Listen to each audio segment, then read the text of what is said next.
한 절씩 교독합니다. 데오빌러여, 내가 먼저 쓴 글에는 무릇 예수께서 행하시며 가르치시기를 시작하심부터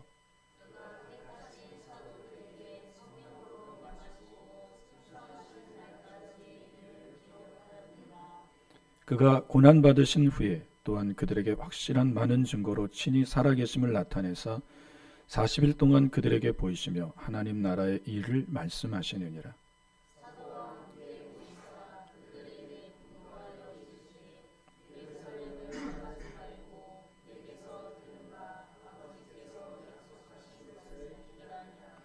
요한은 물로 세례를 베풀었으나 너희는 몇 날이 못되어 성령으로 세례를 받으리라 하셨느니라.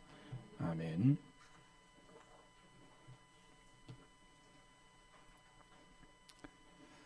오늘 설교 제목은 누가가 전한 복음입니다. 본문 1절입니다. 데오빌러여, 내가 먼저 쓴 글에는 무릇 예수께서 행하시며 가르치시기를 시작하심부터. 1절을 보시면 누가가 데오빌로에게 사도행전보다 먼저 쓴 글이 있음을 알 수 있습니다. 그 글은 어떤 글일까요? 그 글은 공간복음서 중에 한 책인 누가복음입니다. 누가복음 1장 1절부터 3절입니다. 우리 중에 이루어진 사실에 대하여 처음부터 목격자와 말씀에 일꾼된 자들이 전하여 준 그대로 내력을 저술하려고 붓을 든 사람이 많은지라. 그 모든 일을 근원부터 자세히 미루어 살핀 나도 데오빌로 각하에게 차례대로 써보내는 것이 좋은 줄 알았노니. 누가는 데오빌로에게 먼저 누가복음을 써보낸 뒤 다음으로 사도행전을 써보냈습니다. 누가가 데오빌로에게 먼저 쓴 글의 내용은 무엇일까요? 누가복음 1장 1절에서 누가는 그 내용이 무엇인지를 밝혔습니다. 그 내용은 우리 중에 이루어진 사실에 관한 내용입니다. 누가는 누가복음 1장 3절에서 우리 중에 이루어진 사실을 근원부터 자세히 살폈다고 합니다. 그리고 자세히 살핀 그 내용을 데오빌로에게 차례대로 써서 보내주었습니다. 그렇다면 누가가 우리 중에 일어난 사실에 대해 근원부터 자세히 살핀 그 사실은 무엇일까요? 다시 사도행전 1장 1절로 돌아갑니다. 데오빌로여, 내가 먼저 쓴 글에는 무릇 예수께서 행하시며 가르치시기를 시작하심부터. 누가가 우리 중에 일어난 사실에 대해 근원부터 자세히 살핀 내용은 예수께서 행하시며 가르치기를 시작하신 그 일입니다. 누가는 데오빌로에게 예수님에 대한 모든 사실을 다 써서 보낸 것입니다. 누가가 데오빌로에게 써서 보낸 것은 바로 예수님의 복음에 관한 사실, 내용입니다. 누가가 누가복음에 데오빌로에게 예수님에 대해 쓴 사실은 그 내용은 무엇일까요? 누가는 그 내용을 사도행전 1장 1절부터 4절에서 단 4절로 요약 정리했습니다. 이 4절은 예수님이 어떤 분이신지 아주 완벽하고 완전하게 이 4절로 소개했습니다. 누가는 1절에서 예수님의 행하시며 가르치시기를 시작한 일을 데오빌로에게 썼습니다. 3절에서는 고난받고 죽으셨다가 부활하신 예수님에 대해 썼습니다. 그리고 40일 동안 친히 부활하신 몸을 제자들에게 보이신 예수님에 대해 썼습니다. 2절에서는 부활하신 예수님이 성령으로 제자들에게 명하시고 하늘로 승천하실 날까지의 일을 썼습니다. 또 4절에서는 예수님이 하늘로 승천하시면서 제자들에게 마지막으로 부탁하신 말씀을 썼습니다. 이 4절은 누가복음 24장에 기록된 예수님에게 일어난 사실에 대해 짧게 요약한 핵심 내용입니다. 누가복음 24장을 요약 정리하면 바로 사도행전 1장 1절부터 4절 내용이 그대로 나온다는 것입니다. 누가는 예수님에게 이루어진 이 4가지를 누가복음 1장 1절에서 사실이라고 밝혔습니다. 우리에게 일어난 이 사실에 대하여 사실의 헬라어 단어는 프라그마입니다. 프라그마의 뜻은 사건입니다. 사건의 뜻은 현실 속에서 또 가능 세계 속에서 특정한 시간과 공간에서 일어난 것을 말합니다. 예수님에게 일어난 일을 지어서 쓴 것이 아니라 역사 속에서 이루어진 사실, 즉 팩트에 근거해서 쓴 것이라는 것입니다. 예수님은 역사 속의 실제 인물이며 예수님에게 일어난 모든 일은 다 사실이라는 것입니다. 그러니까 누가가 쓴 이 누가복음은 허구, 소설이 아니라는 거예요. 사람이 지어서 낸 이야기가 아니라는 것입니다.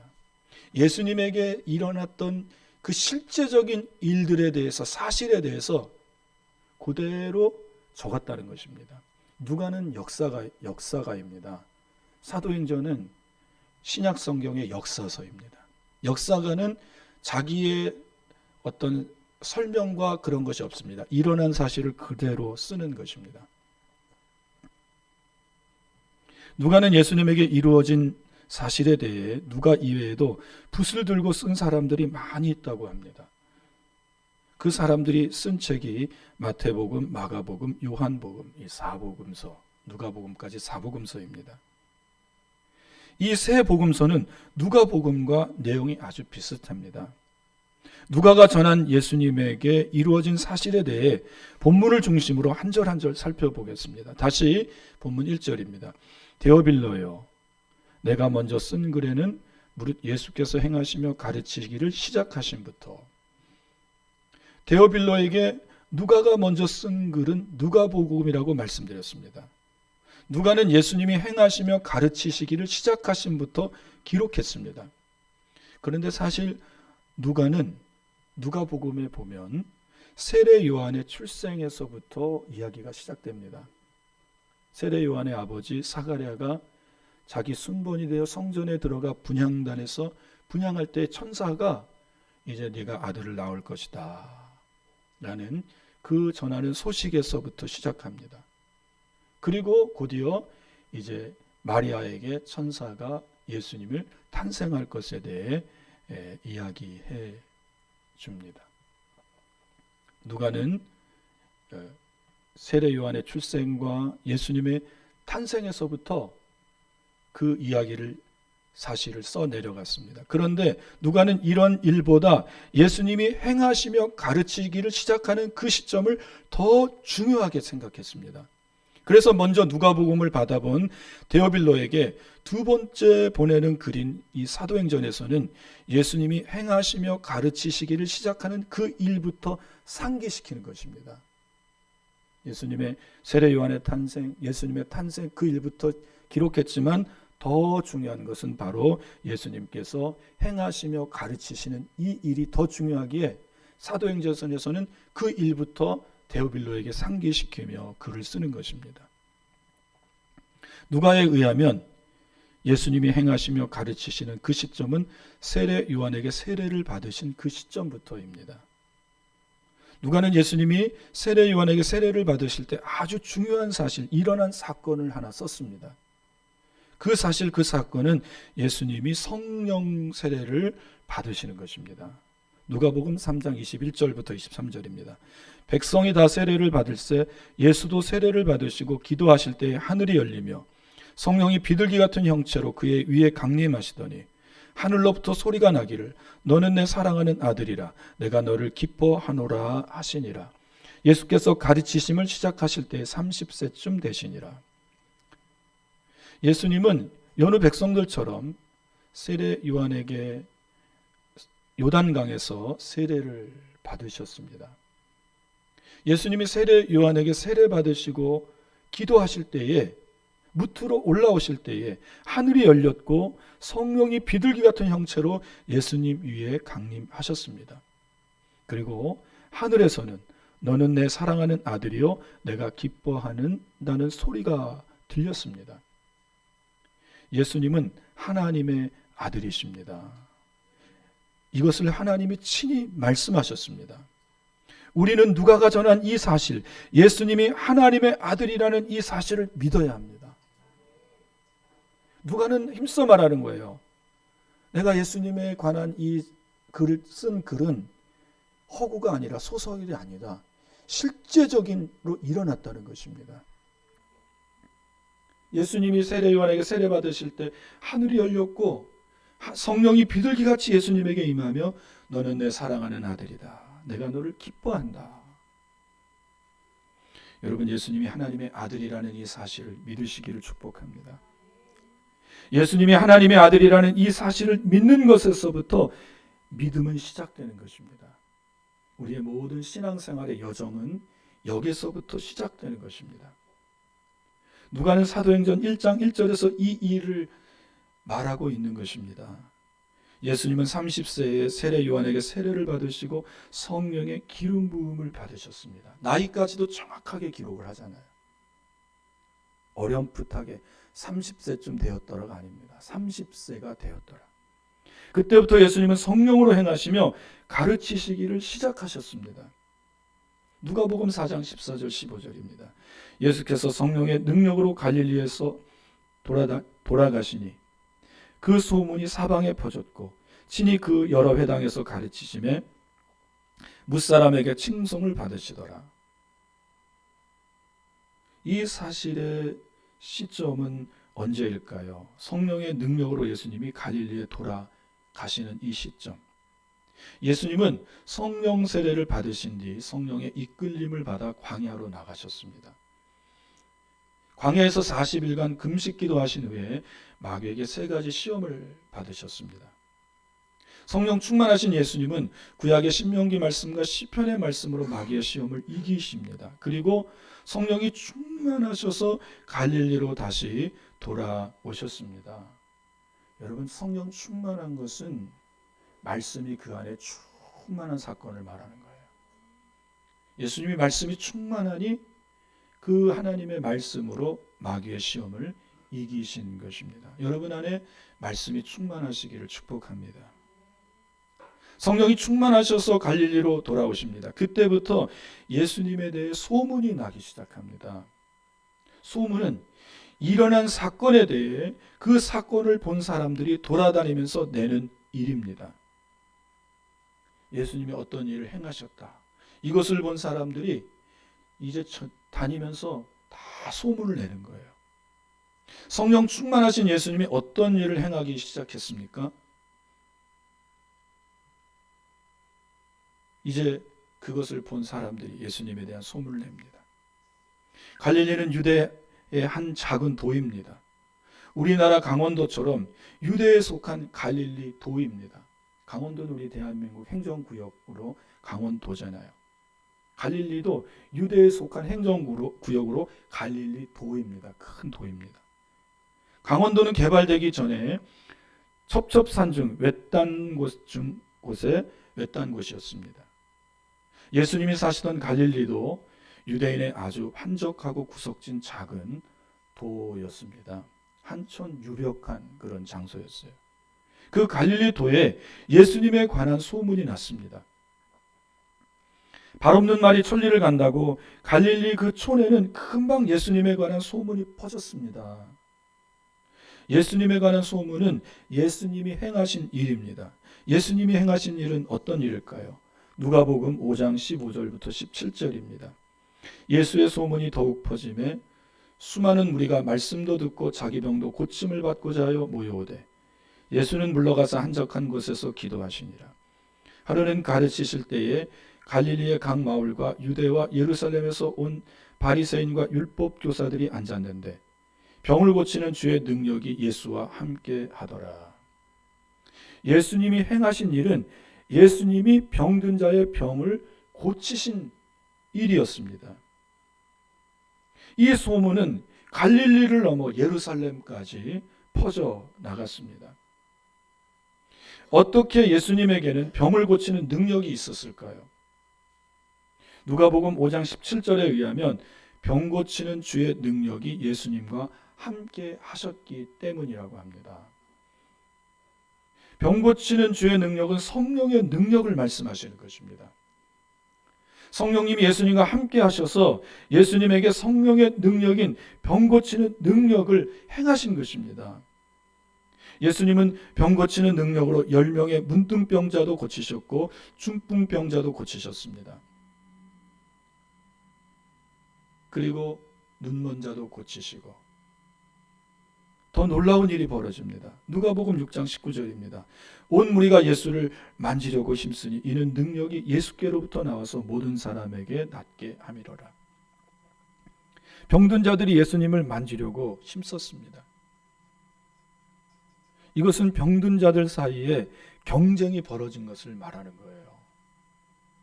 아마 이때 6.25 때 난리도 아니었을 것입니다. 예수님이 오셨을 때 모든 병자들이 모여서 예수님의 몸을 만지기 위해 경쟁이 벌어집니다. 왜냐하면 병든 자가 예수님의 옷가를 만지기만 해도 병이 나았기 때문입니다. 우리는 12해를 혈루증으로 앓는 여자가 예수님의 옷가를 만져서 자기 병이 고침받는 사건을 알고 있습니다. 예수님이 누가 나의 옷을 만졌느냐? 제자들이, 이렇게 많은 사람들이 예수님 껴있는데 누가 예수님의 옷을 만졌겠습니까? 아니다. 방금 능력이 내 몸에서 나갔음을 내가 알았다.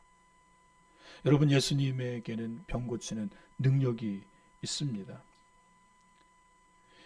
요한복음에 의하면 예수님은 이 능력으로 죽은 나사로도 살려내셨고 눈먼 자의 눈도 뜨게 하셨습니다. 마태복음, 마가복음에서도 성령님의 능력으로 병을 고치는 장면들이 많이 나옵니다.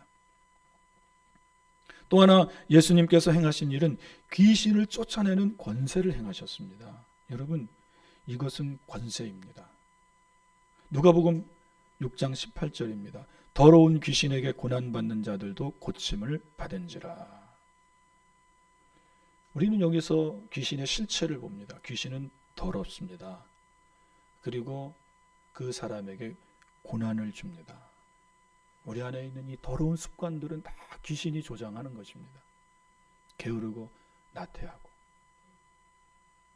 또한 귀신은 사람에게 고통을 줍니다. 우리 고통의 원인이 무엇입니까? 가난하고 병들고. 귀신에 잡힌 사람은 가난하고 병이 듭니다.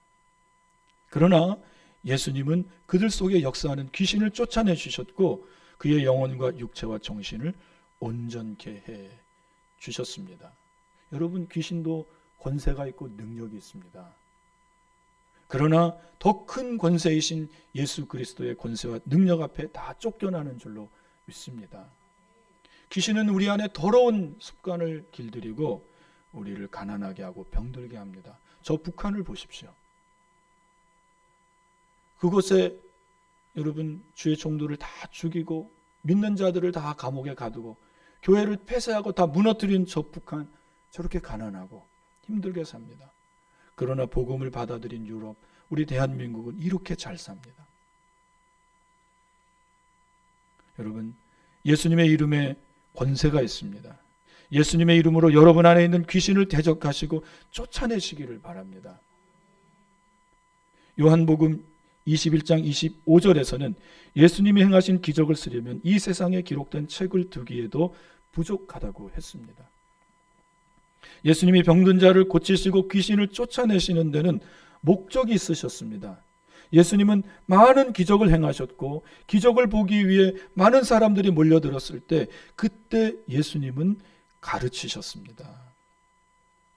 예수님이 보이신 기적은 사람을 모으기 위한 하나의 방편이셨습니다. 기적 자체가 목적이 아니에요. 기적을 통해서 예수님은 뭔가를 보여주시기를, 가르치기를 원하셨습니다. 왜냐하면 사람들은 기적을 보지 않고는 예수님을 믿지 않기 때문입니다. 바리새인들이 예수님께 찾아와서 원하는 건 무엇입니까? 기적을 보여달라는 거예요. 당신이 구주라면. 기적은 예수님이 하나님의 아들이심을 나타내는 표적이셨습니다. 예수님은 예수님을 보기 위해 모인 사람들을 가르치셨습니다. 회당에서도 가르치셨고 동네에서도 가르치셨고 빈들에서도 가르치셨고 산에서도 가르치셨습니다.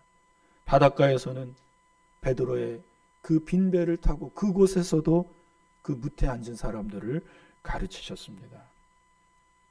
예루살렘에 가셔서도 그곳에서도 가르치셨습니다. 그 사람들이 많이 모인 그 길거리, 또 회당 안에서도, 예루살렘 성전 안에서도 비둘기 파는 자들을 다 쫓아내시면서 그곳에서도 가르치셨습니다. 여러분, 예수님이 가르치신 것이 무엇일까요? 누가복음 4장 43절입니다. 예수께서 이르시되 내가 다른 동네들에서도 하나님의 나라 복음을 전하여야 하리니 나는 이 일을 위해 보내심을 받았노라 하시고, 예수님이 가르치신 것은 하나님의 나라입니다. 예수님이 하나님의 나라를 전하셨다는 것은, 가르치셨다는 것은 한 가지 진리를 내포합니다. 예수님이 하나님의 나라에서 오신 분이시라는 것입니다. 예수님은 하나님의 나라에 계시다가 인간이 사는 시간과 공간 속으로, 역사 속으로 오신 분이십니다. 누가는 이것을 말하고 싶은 거예요. 앞서 말한 것처럼 그분은 하나님의 아들이셨다는 것입니다. 하나님의 나라에 계시다가 친히 인간의 몸을 입고 이 역사와 시간과 공간 안으로 들어오셔서 계시다가 오셨던 그 하나님의 나라에 대해서 사람들에게 가르치기 시작하는 것입니다. 빌립보서 2장 6절 7절입니다. 그는 근본 하나님의 본체시나 하나님과 동등됨을 취할 것으로 여기지 아니하시고 오히려 자기를 비워 종의 형체를 가지사 사람들과 같이 되셨고. 바울은 예수님이 하나님이시라고 증거합니다. 그런데 하나님이신 예수님이 사람의 몸을 입으시고 이 땅에 오신 것입니다. 이날이 성탄절입니다. 우리말에 서울 안 가본 사람이 서울 가본 사람을 이긴다는 말이 있습니다. 서울 안 가본 사람이 서울을 본 적도 없는데 본 것처럼 우긴다는 말에서 나온 말입니다. 그래서 우기는 것에는 장사가 없어요. 우기는 사람하고는 여러분, 당신 말이 맞습니다 하고 그냥 뒤돌아서시기를 바랍니다. 그거 못 이겨요. 그러나 서울 가본 사람이 서울을 알고 말하면 그가 바로 서울에 대한 권위자입니다. 예수님이 하나님의 나라에 대해 말씀하시는 것은 예수님이 하나님의 나라에서 오신 분임을 말해주는 것입니다. 예수님은 하나님의 나라에 대해 최고로 잘하시는 최고의 권위자로서 하나님에 대해, 나라에 대해 가르치신 것입니다. 하나님의 나라, 천국입니다. 마태복음 13장에서 예수님은 천국에 대해 7가지 비유를 설명해 주셨습니다. 천국은 누룩처럼 은밀히 퍼져나가 이 땅에서 성장한다고 가르쳤습니다. 겨자씨 한 알처럼 작지만 그것이 커서 새들이 깃들일 만큼 커진다고 예수님이 가르쳐 주셨습니다. 여러분, 이 복음은 예수님과 12제자에서 시작되었습니다. 그런데 전 세계에 퍼져, 누룩처럼 퍼져. 여러분, 많은 교회가 생겼고 예수 믿는 사람들이 많이 생겼습니다. 예수님은 요한복음 3장에서 니고데모와의 대화에서 천국에 들어가는 방법을 가르쳐 주셨습니다. 그것은 성령으로 거듭나는 것입니다. 거듭나는 것은 새롭게 태어나는 것을 말합니다. 사람은 2번 출생합니다. 한 번은 엄마 뱃속에서 있다가 태어납니다. 10달을 있다가 태어나죠. 이는 육적인 출생입니다.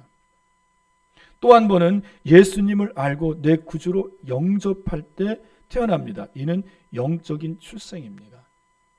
자연인, 세상 사람들은 한 번의 출생을 마치고 죽습니다. 그러나 우리 예수 믿는 사람들은 예수를 믿는 그 순간에 영적으로 다시 새롭게 태어나고 죽음을 맞이하는 것입니다.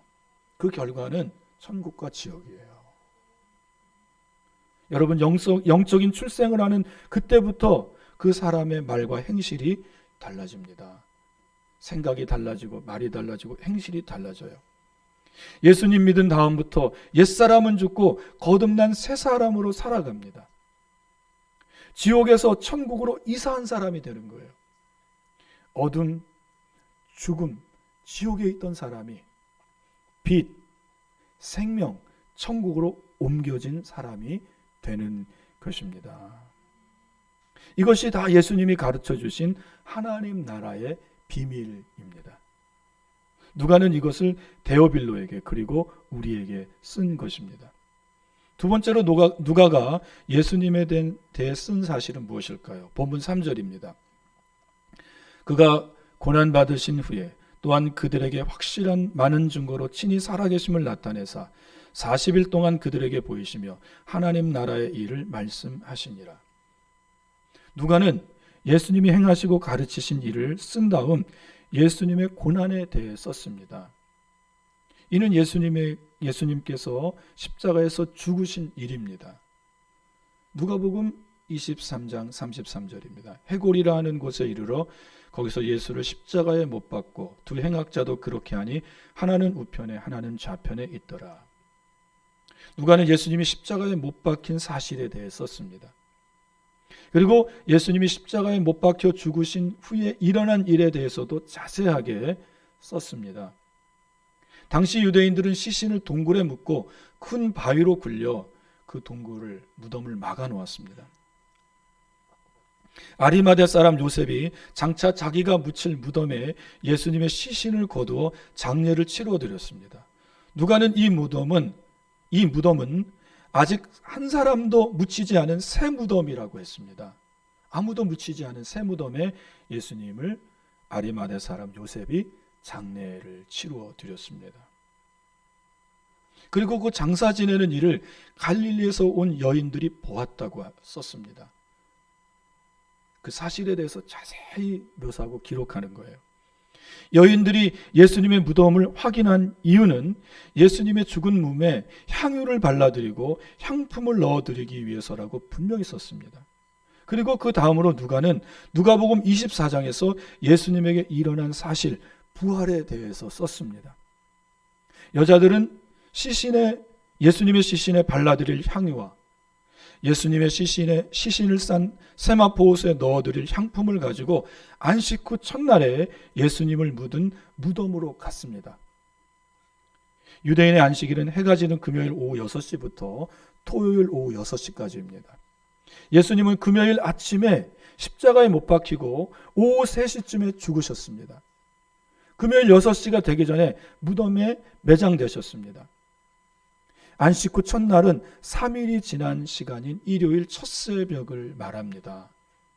바로 우리가 지키는 주일이 주님이 부활하신 날입니다. 우리가 4월 9일 첫 새벽 때에 여러분 우리도 그 주일이지만 새벽 기도회를 할 거예요.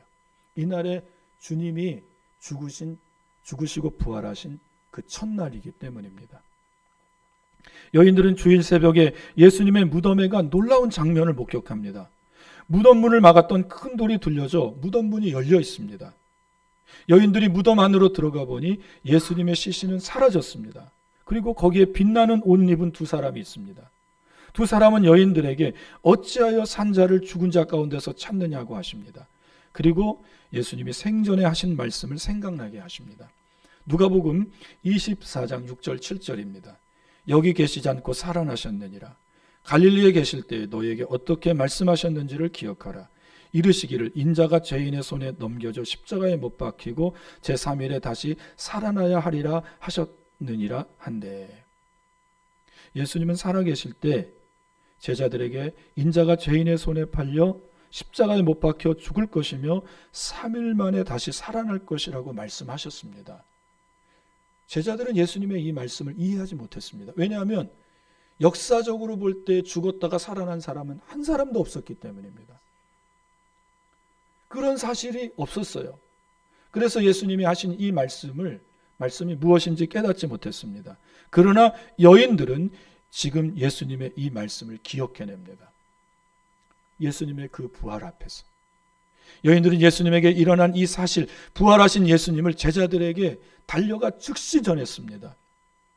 그 중에 베드로는 예수님의 무덤에 달려가 예수님의 시신을 쌌던 세마포 옷만 보았습니다.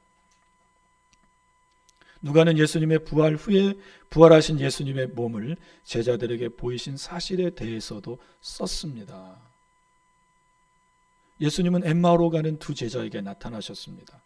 이들이 자기들의 스승의 무참한 죽음을 보고 절망해서 고향으로 내려가고 있었습니다. 부활하신 예수님은 이 두 제자에게 나타나셔서 이들과 말을 나누십니다. 예수님이 제자들에게 묻습니다. 당신들은 어떻게 절망하며 이렇게 길을 걷습니까? 두 제자는 예수님에게 말을 합니다. 당신은 예루살렘에서 일어난 일도 알지 못하십니까? 예수님이 바리새인들과 서기관들에 붙잡혀서 십자가에 못 박혀 죽으셨습니다. 당신은 이것을 알지 못합니까? 그리고 더 놀라운 것은 예수님이 부활하셨다는 소식이 들린 것입니다. 그때 예수님은 모세와 선지자와 성경에 기록된 예수님에 관한 모든 예언의 말씀을 다 풀어주셨습니다. 그때 두 제자는 마음이 뜨거워지는 것을 느꼈고 그분이 부활하신 예수님이심을 깨달았습니다. 사도 요한은 요한복음 20장에서 예수님의 12제자 중에 한 사람인 도마가 예수님의 부활을 의심하는 그 말을 그대로 적었습니다. 도마는 제자들에게 말합니다. 예수님이 부활하셨다고? 나는 믿지 못하겠다. 나는 예수님이 못 박혔던 그 손과 발에 그 못자국을 만져보아야겠고 예수님 옆구리에 난 창자국을 내가 만져보아야 되겠다. 나는 보고 만져보지 않으면 난 예수님 믿지 못해. 그때 부활하신 예수님이 제자들에게 나타나 도마에게 너는 와서 내 손에 못자국을 만져보고 옆구리에 창자국을 만지고 믿는 자가 되라고 말씀하셨습니다. 여러분, 부활하신 예수님을 만난 도마는 예수님의 부활의 증인이 되어 인도까지 가서 예수님의 부활을 전하다 살가죽이 벗겨져 순교했다고 역사는 말하고 있습니다. 그리고 도마도 예수님에게 일어난 그 사실에 대해 적었습니다. 그게 도마복음입니다. 정경 외에 외경. 이 도마복음은 신약 27권의 복음서에 채택은 못됐습니다. 그러나 외경으로 있습니다. 누가는 사도행전 1장 3절에서 부활하신 예수님이 40일 동안 이 땅에 계시면서 부활하신 예수님의 몸을 제자들에게 보이셨다고 데오빌로에게 자세하게 썼습니다. 그리고 부활하신 예수님이 오셨던 곳 하나님 나라로 다시 돌아가시면서 승천하시면서 제자들에게 하셨던 말씀을 썼습니다. 사도행전 1장 2절입니다. 그가 택하신 사도들에게 성령으로 명하시고 승천하신 날까지의 일을 기록하였노라. 누가는 예수님이 사도들에게 승천하시면서 성령으로 명하신 일에 대해 썼습니다. 하늘로 승천하시면서 예수님이 제자들에게 명하신 것은 무엇일까요? 사도행전 1장 4절입니다. 사도와 함께 모이사 그들에게 분부하여 이르시되 예루살렘을 떠나지 말고 내게서 들은 바 아버지께서 약속하신 것을 기다리라. 예수님이 하늘로 승천하시면서 분부하신 것은 아버지께서 예수님에게 약속하신 것을 제자들에게 보내실 때까지 너희는 예루살렘을 떠나지 말라고 하는 그 말씀입니다. 누가복음 24장 39절부터 43절입니다. 볼지어다 내가 내 아버지께서 약속하신 것을 너희에게 보내리니 너희는 위로부터 능력으로 입혀질 때까지 이 성에 머물라 하시니라. 예수께서 그들을 데리고 베다니 앞까지 나가사 손을 들어 그들에게 축복하시더니 축복하실 때 그들을 떠나 하늘로 올려지시니 그들이 그에게 경배하고 큰 기쁨으로 예루살렘으로 돌아가 늘 성전에서 하나님을 찬송하니라. 부활하신 예수님이 40일 동안 이 땅에 계시다가 하늘로 올라가실 때 제자들에게 부탁하신 말씀이 사도행전 1장 4절의 말씀입니다. 너희가 하나님께서 보내주실 그 성령을 받기 전까지는 너희는 이 예루살렘 성에 머물러 있어라. 지금 사도행전 1장에서 제자들은 누가복음 24장에서 예수님이 부탁하신 대로 예루살렘 성에 머물러 있는 상태입니다. 그것이 1절부터 4절의 내용입니다. 누가복음 24장을 이 4절로 총 집약해서 예수님이 행하시며 가르치시고 죽으시고 부활하시고 승천하신 이 일에 대해서 그대로 다 사실로 써서 보냈습니다. 예수님은 사도행전 1장 5절에서 밝힌 것처럼 이제 제자들이 예루살렘에 머뭅니다. 제자들은 마가다락방에서 성령 받기를 기도하다 10일 후에 오순절 날에 성령이 임하시는 시간을 맞이했습니다. 성령 충만함을 받은 제자들이 전한 사실은 하나입니다. 사도행전 2장 32절입니다. 이 예수를 하나님이 살리신지라 우리가 다 이 일의 증인이로다. 성령 충만함 받은 제자들은 십자가에 죽으신 예수님을 하나님이 다시 살리셨다고 말을 합니다. 이 일에 우리가 다 증인이라고 말합니다. 누가 이외에도 이 모든 사도 12제자들은 예수님의 십자가에 죽으신 것을 보았고 다시 3일 만에 부활하셔서 자기들에게 그 부활하신 모습을 보여주시고 친히 생생하게 와서 함께 갈릴리 바다에서 떡과 물고기를 함께 먹으며 또 예수님이 하셨던 이 말씀에 대한 증인이라는 것입니다. 그리고 제자들은 예수님에 대해 정말 중요한 사실을 하나 전했습니다. 사도행전 2장 36절입니다. 그런즉 이스라엘 온 집은 확실히 알지니 너희가 십자가에 못 박은 이 예수를 하나님이 주와 그리스도가 되게 하셨느니라. 할렐루야. 성령 충만한 사도들은 유대인이 십자가에 못 박아 죽인 이 예수를 하나님이 주와 그리스도가 되게 하셨다고 말을 합니다. 그리스도는 메시아, 즉 우리를 죄에서 구원하실 구세주라는 말입니다. 사도행전은 신약의 역사서입니다. 누가는 역사가로서 예수님의 죽음과 부활과 그리고 제자들에게 나타나신 사실에 대해 데오빌로에게 썼습니다. 그리고 그 예수님이 하나님의 아들이시며 죄인을 구원하시는 구주라고 데오빌로에게 쓴 것입니다. 여러분, 예수님에 대해서 쓴 이 사실을 그대로 믿으시기를 축복합니다. 예수님은 하나님의 아들이십니다. 그분은 우리의 죄를 위하여 십자가에 죽으셨습니다. 하나님은 그분을 3일 만에 살려내셨고 그분을 우리의 주와 그리스도가 되게 하셨습니다. 누가는 이 사실에 대해 썼고 오늘 우리가 이 사실을 믿기를 바라고 있습니다. 데오빌로 이 사람은 누구일까요? 데오빌로는 예수님에 대해 관심은 있지만 예수님을 믿지 않는 모든 사람들입니다. 우리 가운데서도 데오빌로가 있습니다. 예수님에 대해 들었습니다. 그러나 그분이 하나님의 아들이시며 자기의 주와 그리스도가 되셨다는 이 사실을 아직 믿지 않습니다. 이 사람이 데오빌로입니다. 여러분이 데오빌로가 아닌지 이 아침에 확인하시기를 바랍니다. 오늘 우리가 다 예배를 드리지만 우리는 여전히 예수님이 하나님의 아들이심을 믿지 않고 있다면, 그분이 나의 주와 그리스도가 되셨다는 사실을 믿고 있지 않다면 그에게는 구원이 없는 것입니다. 현대인으로서, 교양인으로서 교회 나와서 예배드리고 교회에서 전하는 말씀, 교훈적이고 그런 내 교양을 북돋아주는 그런 말씀을 듣기 위해서 왔다면 그 사람이 바로 데오빌로인 것입니다. 여러분,